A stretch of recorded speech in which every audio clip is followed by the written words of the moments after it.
Walter Reed Medical Center, 0630 hours, Tuesday morning.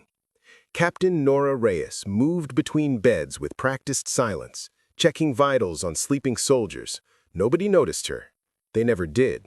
Just the medic, the day shift would say. But today, someone was about to notice everything. For 2 years, Nora had been invisible. Lieutenant Morrison, fresh from West Point, barely acknowledged her during shift change.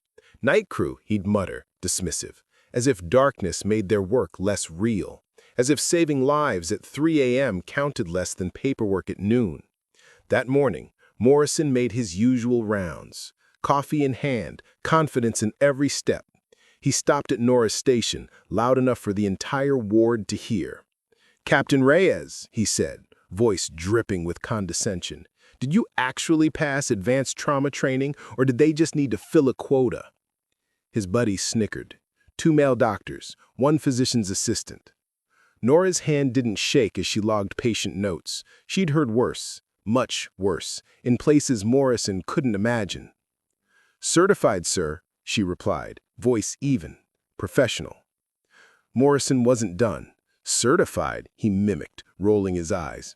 "I've seen your work. Textbook basics. You'd freeze up in real combat. Good thing you're safe here doing bedpan duty." He reached across her desk, grabbed the small field notebook she always carried, black leather, worn edges.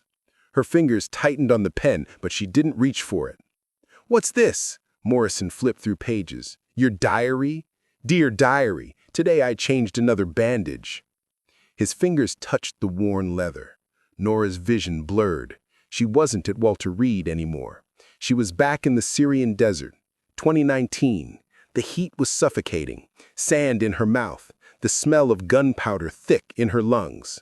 12 casualties. No backup. The Chinook wouldn't arrive for 3 hours. Her team leader's voice crackled through the radio. "Echo protocol is active. You're on your own, Captain. Save who you can." Mortar fire landed close enough to feel the shock wave. She'd worked through the night, hands steady, even when the screaming wouldn't stop. She'd saved 11 of them. Nora blinked. Walter Reed returned. The fluorescent lights, the beeping monitors, the smell of antiseptic instead of blood and sand.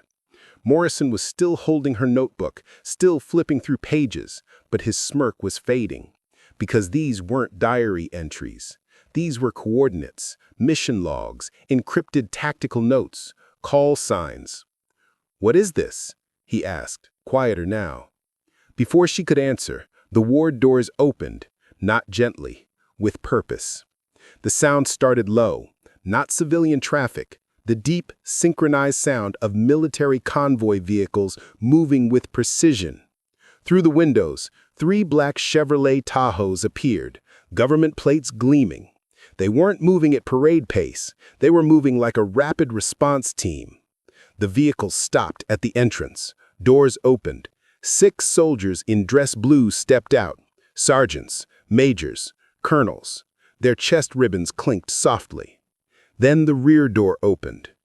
General Patricia Wade emerged, 3 silver stars gleaming on her shoulders. 60 years old, every inch a warrior. General Wade walked through those doors like she owned the building. She did, technically, commander of all medical personnel in the Mid-Atlantic region. But she wasn't here for administration. Every person in the corridor stopped, turned, saluted. She ignored them. Her eyes locked on one person, Captain Nora Reyes. The general walked directly to her, stopped precisely 3 feet away. Then she snapped to the sharpest, most perfect salute Nora had seen in years. "Captain Reyes," the general's voice boomed. "It is an honor, ma'am."